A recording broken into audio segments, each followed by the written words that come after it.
بسم الله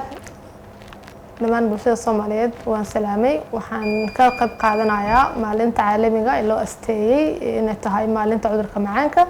waxaan rabnaa inaan ugu baraarujino bulshada Soomaaliyeed waxa uu yahay cudurka si ay feejignaan uga sameeyaan cudurka macaanka waa xaalad qofka xanuuno badan ku lansanayo taasoo khatar saameyn weyn ku yeelan karta caafimaadkiisa hadii noqon lahayd caafimaadka wadnihiisa kaliyihiisa iyo indhihiisa iyo adimihiisa intaba waxay keenaan waxyaabaha ugu badan waxa waaye keena in lugaha la jaro marka laga soo tago jugta ama shilalka dunida ka dhaca sidoo kale wuxuu yahay qayb weyn ka yahay waxyaabaha badan ee indhaanta keento sidoo kale wuxuu keenaa xanuunada ku dhaca wadnaha sidoo kale waxyaabaha ugu badan oo keena waa in kaliyaha fadhiistaan oo qofku u baahdo in kaliyaha loo dhaqo saas darteed waa inuu qofka qabo xanuunkan uu aad u feejignaado yaqaano waxyaabaha sabab kara in xanuunkiisa si ziyaado ama dhibaatooyin khatar saameed u keeno saas darteed dadka aan wali qabina waxa la rabaa inay kortag sameeyaan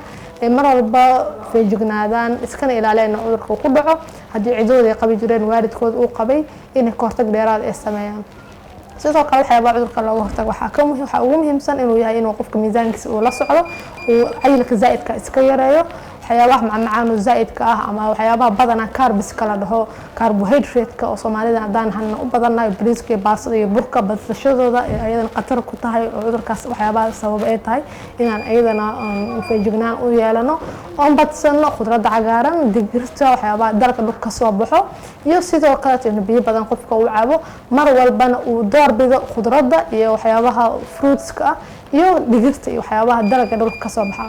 marka waxaan rajaynaynaa insha Allah qofka qabana inuu daawadiisa qaato talo caafimaad oo dhakhtar oo xagga cuntooyinka inuu doonto cudurka macaanka waxa lagu daaweeyay ma ahan daawada kaliya laakiin waxa la rabaa qofka in la baro cuntooyinka jirkiisa markuu qaato sokortiisa badinayo cuntooyinka ka dhigaayo sokortiisa inay noqoto mid caadi ah hadii taas la waayo sokorta daawadeeda kaliya waxa ma qabanayso qofkan waxay noqonaysaa inuu dhibaatooyin badan uga yimaadeen maanta oo tahay 14 bisha November